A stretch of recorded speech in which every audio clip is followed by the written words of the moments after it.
So I was journaling this morning and there's like so many different topics that I could probably touch on, but I'm gonna have to just kind of pick one and roll with it.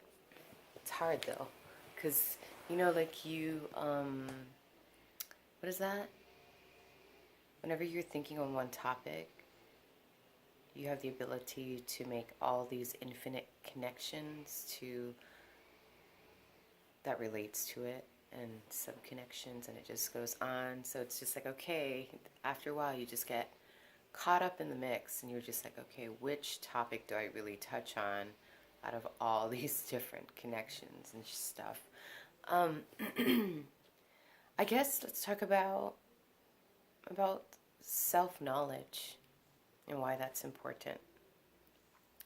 I think self-knowledge is important because if you don't know yourself, if you don't understand yourself, if you don't care for yourself or love yourself, then you can't know or understand or care or love others.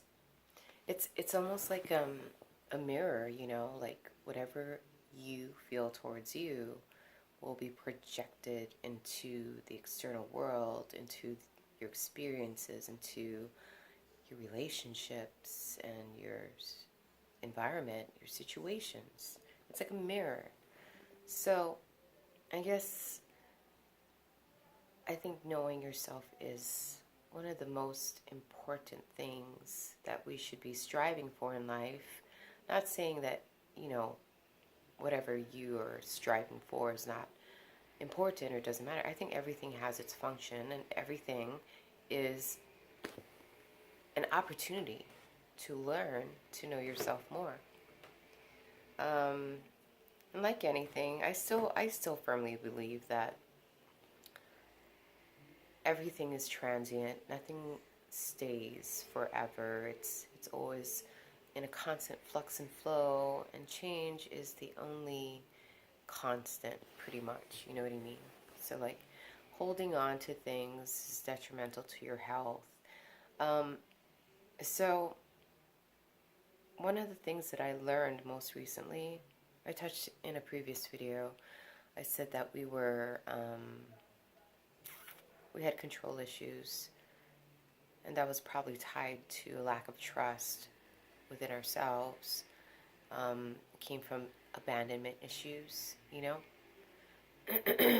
But I think like once you're aware of an aspect of yourself that's been playing out, then you can like make peace with it and move it along. You know what I mean? If not, you just keep doing these mental loops until you finally get it right. I think that's what's happening.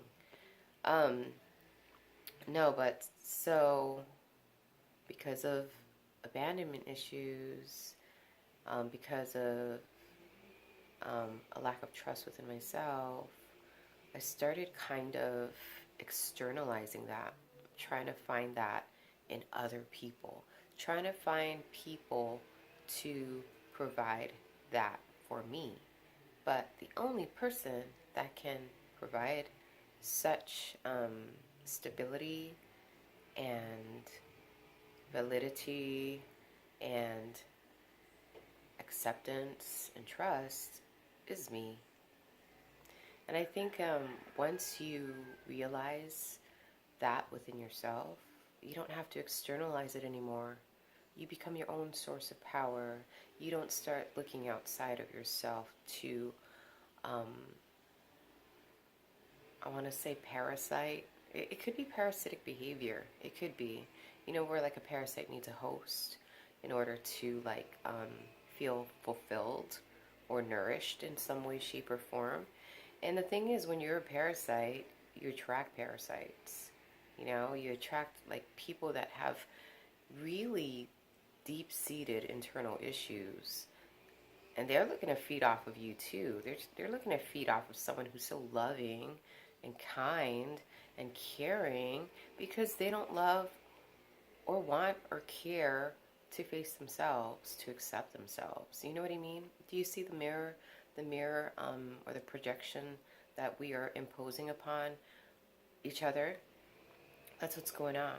So you need to learn to be your own source of love and acceptance and validation and trust. Like everything that you've ever wanted from someone else, you give that to yourself. Don't expect someone to give it to you, because I made a video where, you can't expect people to love you because they don't even love themselves. And in some respect, we're all unconscious of it. We're all unaware. And that's why, like, I think when situations that are destructive come along, it's actually good. It may not feel good. It may not, it may not feel good. I guess it depends on where you're at. Like, for me, this previous loss was amazing. Like, yeah, I guess I should have been devastated. It was kind of weird that I wasn't. I think it's because I finally acknowledged that, I was able to leave this really toxic situation with these very unhealthy, one-sided relationships because I could give it to myself, and I was not willing to put up with that kind of behavior, lack of respect, lack of integrity anymore. And I was walking away instead of trying to chase. You know what I mean? I think that's the thing. We're trying to hold on. We're trying to chase and find and hold on to things. Right here. Right here. I'm a huge, huge advocate for knowing yourself and knowing that you have everything that you need within yourself. And that's why I think I spend a lot of time alone, a lot of time contemplating situations that have occurred throughout the day, people that have entered my experience and why they're in my experience. What are they here to teach me? And once I gain that understanding and that awareness, then, it's really easy. It's cake from there. And I struggled with depression for most of my life. But now when I feel that feeling of depression, it's easy for me to move through it. So I think, like anything, the more you work a muscle, the stronger it gets, and the more resilient you become, and the more graciously you can move through things, if that even makes sense. But anyhow, I think in general, I know I feel the most peace when I'm by myself. I think because in that place, I feel very safe and very secure. When I go out into the external world, it's a whole new, like, ball game, right? There's a lot of different energies, different personalities, different variations and degrees of all kinds of things that you need to kind of navigate through and adjust to, you know what I mean, and adapt to, which is fine. You got to get out there. That's how you learn the lessons, right? But I started using my peace as a gauge. I don't know if that makes sense. So if I'm by myself, like for instance right now, I feel complete within myself. Like, I don't really need anything. In fact, so much so that I think that's why I've lost interest in a lot of things, because I noticed they were just a distraction and everything I need is actually here. You know what I mean? So I've lost interest in, like, a lot of things that I used to be very passionate about, and the transition was kind of distressing. But then once I kind of, like, made my breakthrough, I realized, okay, now I know what's going on. Now I know why I've lost interest. It's because I've grown into a new place. You know what I mean? And those things just don't suit me anymore. I've outgrown them. And that's fine. And you do that all the time with jobs, with people, with relationships, with situations, with circumstances. But anyhow, going back to using your peace as a gauge. So I notice whenever I would encounter a person and they had something off kilter within themselves, that would set something off in me. Like whether it be like a feeling of, I don't know, it was almost like I was getting like signals saying that, okay, something is not right. We need to figure it out and attend to it. And I know a lot of my videos are contradictory because, I mean, we're dualistic, but then we're whole. Does that make sense? It's like we're black and white, but we're trying to bring the pieces together to become a holistic human being, right? So we are black and we are white and we are everything in between.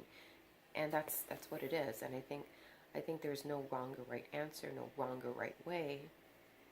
It just is.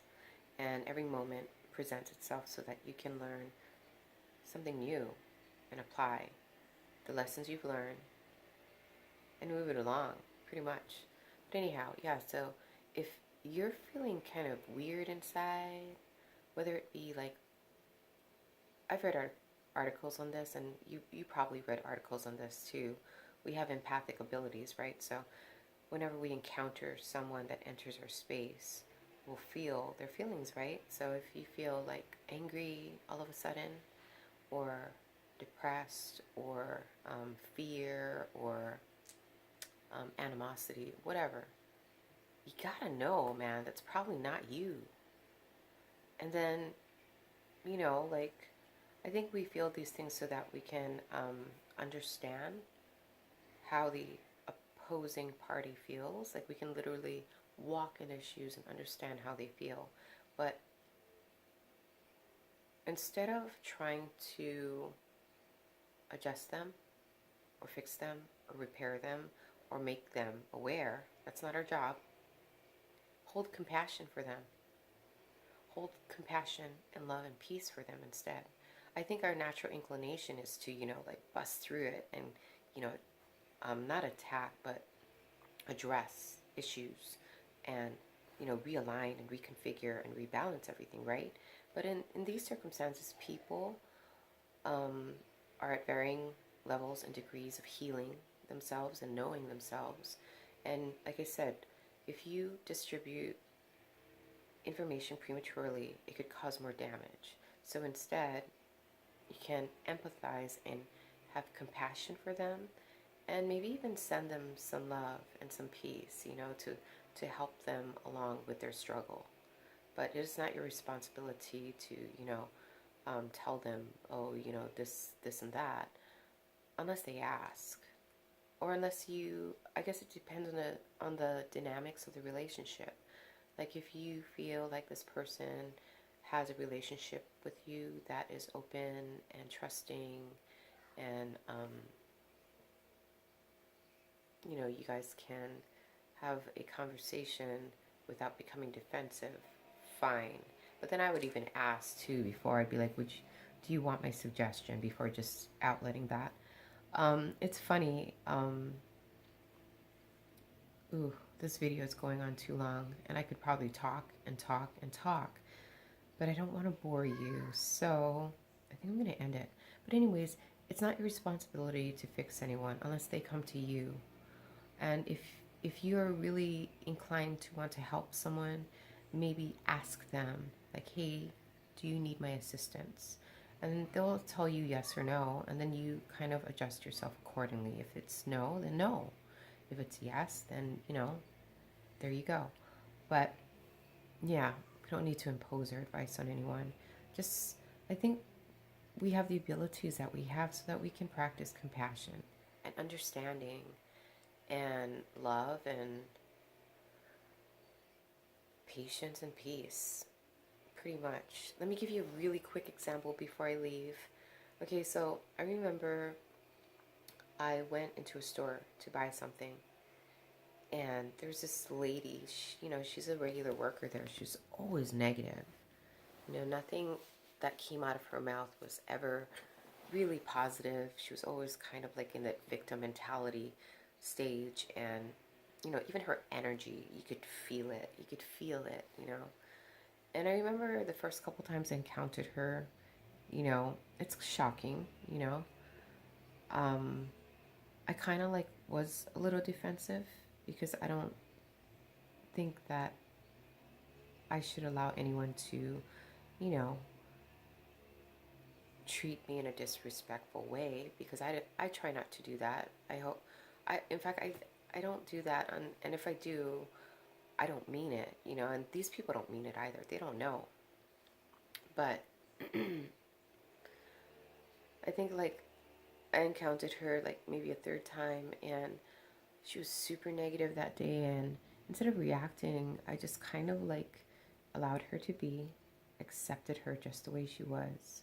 And I said a prayer for her. Like, I was like, you know, I hope that you feel better. And, you know, I don't know exactly verbatim what I said, but I basically sent her like a prayer, you know, to like, to feel better. And, you know, I hope like things shift, you know, so she can, I don't know, this is going on too long, but, anyhow, the next time I encountered her, she was really, really pleasant.